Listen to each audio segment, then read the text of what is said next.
Today we'll be discussing how USCIS has made it easier to qualify for employment authorization and something called deferred action if you have a pending U visa application. Hello everyone, my name is Bryan Pu-Folkes and I am an immigration attorney for a full service law firm, Pu-Folkes Law Firm.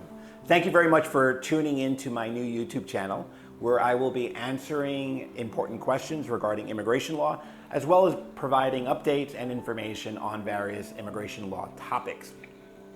But before we get started, let me just ask you to please like this video and to subscribe to this video for future content.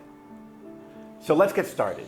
USCIS just announced an easier and faster way to qualify for employment authorization if you have a pending U visa application. So what is a U visa, or otherwise known as a victim's visa?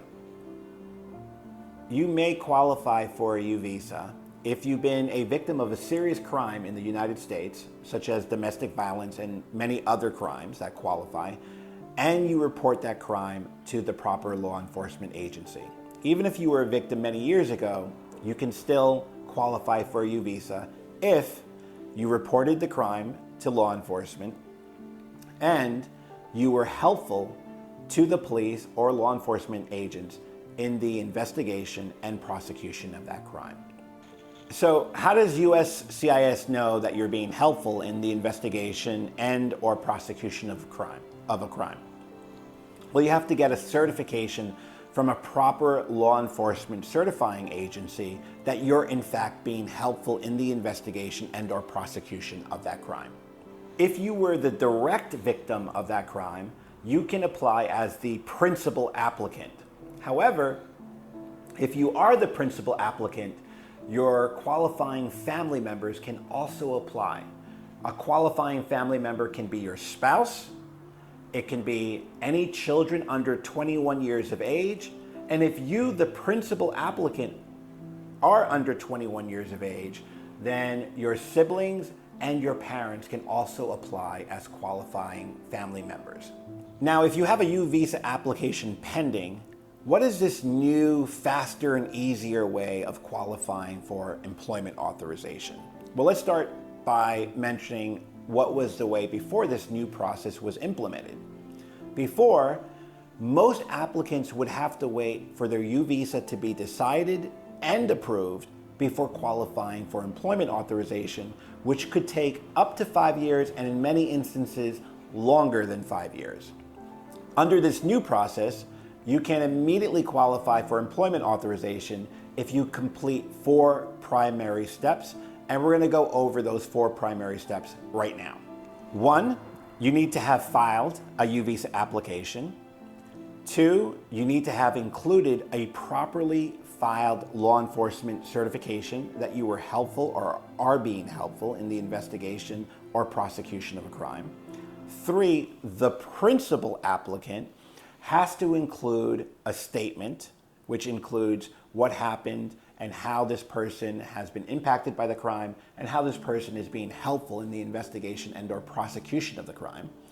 And 4, as an applicant, whether the principal applicant or a qualifying beneficiary family member, you have to complete your biometrics checks so that the USCIS government can do a background and security check on you. Once you complete those 4 steps, you can apply for employment authorization. And in order to be granted employment authorization, there's 2 other things you need to know. 1, of course, you have to apply for employment authorization under category C14, which is for deferred action. And 2, once the government completes review of your biometrics, they must determine that you pose no national security risk or public safety threat. If USCIS considers you to be a national security threat or a public safety threat, then they will likely ask you for evidence. They will request evidence from you before allowing you to qualify for employment authorization. If you respond to this request for evidence from the government satisfactorily, then you will qualify for employment authorization and deferred action. Deferred action means if you are an undocumented immigrant Once you receive deferred action, the government will not pursue deportation against you or other enforcement actions against you. So it's a very good status to have. If USCIS determines that you qualify for deferred action and employment authorization through this new process, there are some other great benefits that you will qualify for. One, if you already have a deportation order, the government may agree to not deport you.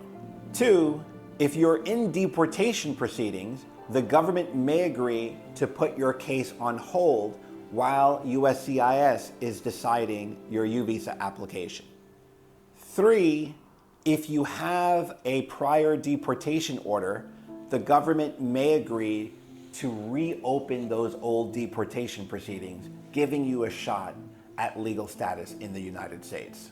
Four, if you're in immigration detention, the government may agree to release you from detention. And five, of course, you will qualify to work legally in the United States. Remember, just because you received employment authorization or deferred action through this new process doesn't mean that you'll automatically get your U visa case approved. It takes the government 5+ years to decide the U visa case. When they eventually get to you on this line that you've been waiting on, and your U visa case is approved, then you'll have employment authorization and you will have U visa status valid for up to 3 years. After maintaining U visa status for 3 years, you'll be able to qualify or at least apply for a green card. A little bit earlier, I mentioned some benefits of receiving this employment authorization and deferred action status early. There are some additional benefits you should be aware of if you are granted the U visa. If you're granted a U visa, you'll be able to, one, ask for forgiveness for any past criminal or immigration violations you may have. The U visa comes along with a very powerful waiver that will allow you to ask the government for forgiveness for many past criminal convictions or past immigration violations. And as already mentioned, many of your family members may also qualify for a U visa if they apply with you as a beneficiary. So this brings us to the end of our video. Please contact my office at the information below if you have any questions on obtaining a U visa, or if you have a U visa application already pending and you're interested in receiving your employment authorization as soon as possible, or any other questions you may have. My office is available for a consultation on any topic of immigration law. And finally, if you found this information helpful, please take a moment to please like this video and subscribe to the channel for future content. And also take a moment to comment any questions you might have below. And again, let me know any questions that you may have so that I can cover it on a future topic. We will be providing videos at least once per week, so tune in, and I look forward to talking to you the next time. Thank you.